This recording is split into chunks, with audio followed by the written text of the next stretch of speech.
This is the Chapter 11 assignment. What I have pulled up for you is the Word document and the Excel document that you're going to use to put together your financial plan. And what I'm going to do is I'm going to run through and show you where the different items that are in the Excel document, where they're going to go in the Word document.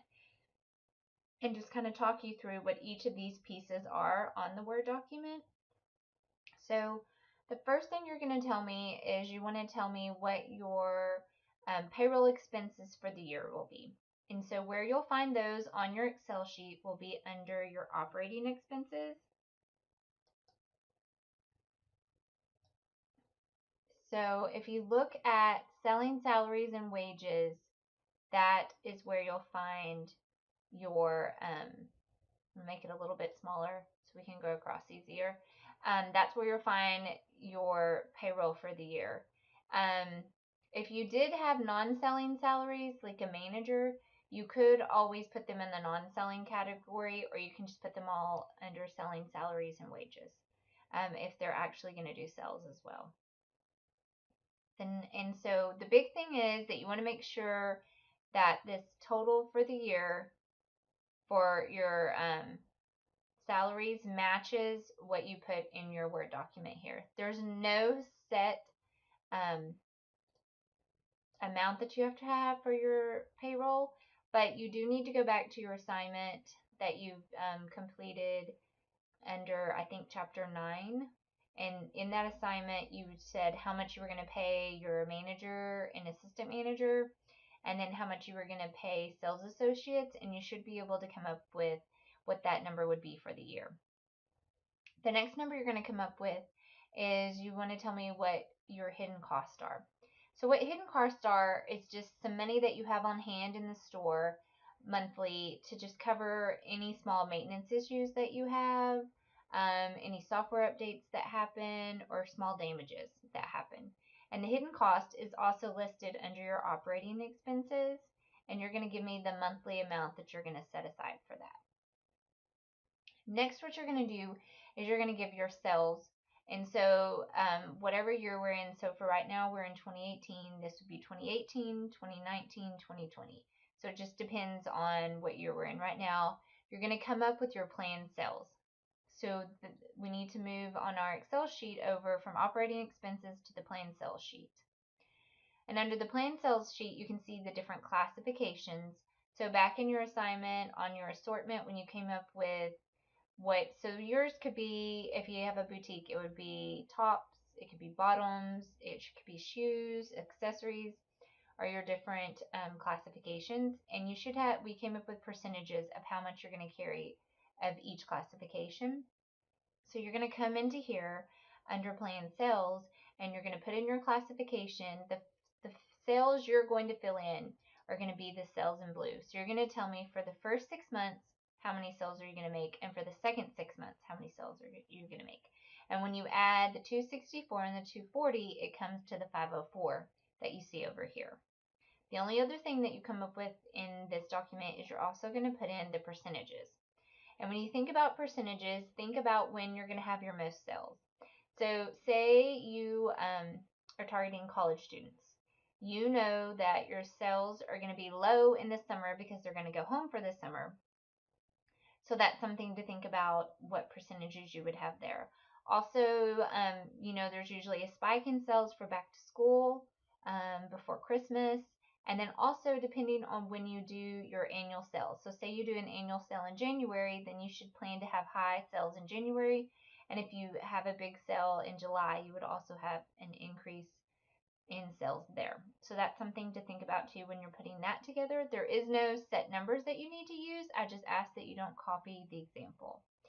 So there's the example here, and then at the very bottom there's another example that you can use to kind of help you determine how much you think you'll have in planned sales.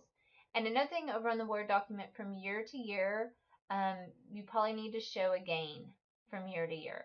And so to do that, you could just take your number from the previous year and then multiply it by, say you had a 10% gain, you'd multiply that by 10%, add it to the 504, and you'd come up with your new planned sales for the next year. And so since this is a document that you're giving to a banker, you do want to show that you're going to have a sales gain from year to year. The next thing that you'll put down in your Word document will be your tax and licenses. And these, we just recently talked about those in one of your assignments. You had to talk about what all are the different permits and license you'll have to get, like a federal tax ID, a seller's permit, a DBA trade name, a sales tax permit, and that's just estimating the cost on those. There's no set amount that I have that you have to come up with, but that's something for you to figure. And that is not on the Excel sheet. Next is your cash on hand. This is also not in the Excel sheet. So cash on hand is the amount of money you're going to have set aside in a savings account to cover larger costs than those hidden costs. So say you have to get a new AC unit, or you have a new person that you hire, so your payroll goes up.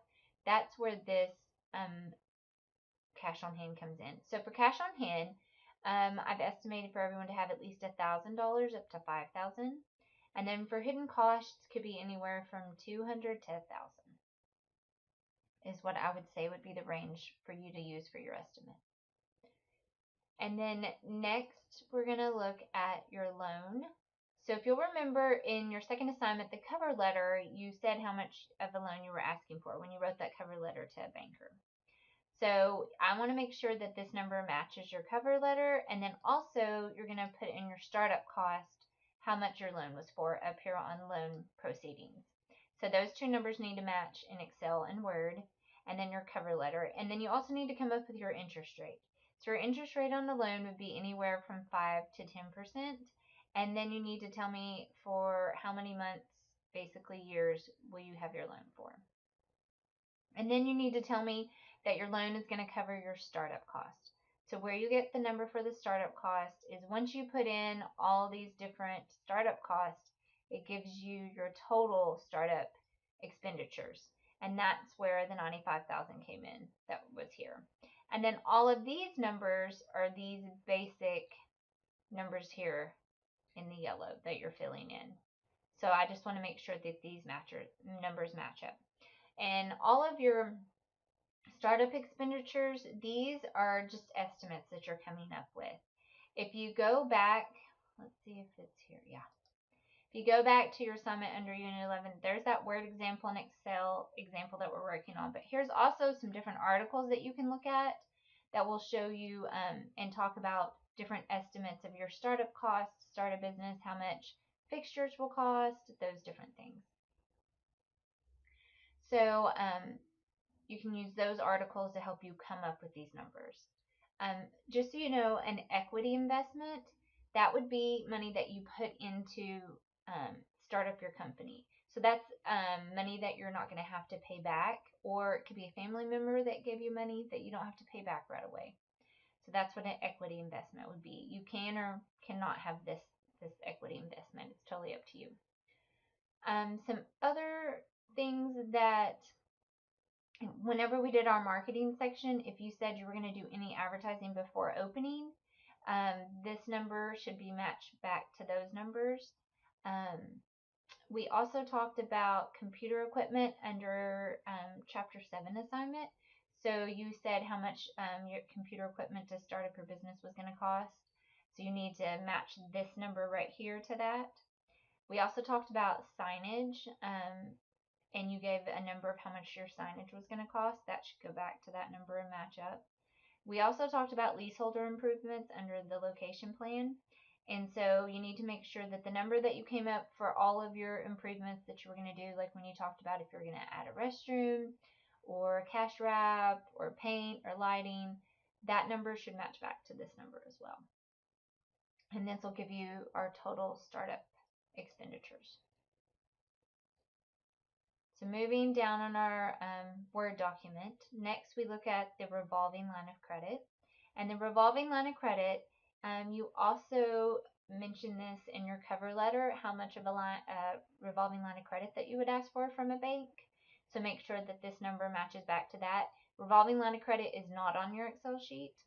And for this one, your revolving line of credit is going to be less than the loan that you get, and it's also going to be at a lower interest rate. And this is because you're going to pay it off quicker than you're going to pay off your loan. Think it kind of like a credit card from a bank where you have to pay it off. And so for your interest rate, it would be anywhere from 3 to like 7%. So it's going to be a lower percentage rate. Next is your advertising. So what is your annual cost of advertising for the year? This is going to be under your operating expenses page. So here's where you put in your advertising for the year, and it gives you the total at the end, which is the $12,000. And just so you know, for filling out this Excel spreadsheet, what you're going to use is you're going to use the Excel template, and you'll go in and fill in all the numbers where you make all your estimates. And next is accounting and legal. So that is also coming from this document where you put in accounting and legal fees, how much you're going to pay monthly for accounting and legal. And there's your total. Then you also are going to do your one-time accounting and the legal fees at the very beginning. So that's under startup cost, and it's your total for accounting and legal, which is right here, the $3,665. And then last is your insurance, and that's also coming from the operating expenses sheet. So insurance is the second line, and that's where you're going to fill in how much you plan to pay monthly in insurance for the business. And this is to cover any unexpected damages and to protect against any lawsuits that you could incur from customers. So that's just the basics of your financial plan. You're going to turn in the Excel document and the Word document so I can make sure that all of your figures match up from one sheet to the next. And I've showed you where you're going to put all your information on these different sheets. There's also the very first page is where you're just going to put the name of your business, the year that we're in that it's opened, your name, the address of your business, your made-up phone number, and your email address. Or you can even do your website for your company. And for estimated tax rate, you can just use 30%. So this concludes the financial plan and just giving you some information on the different things you'll have to find and have in this section.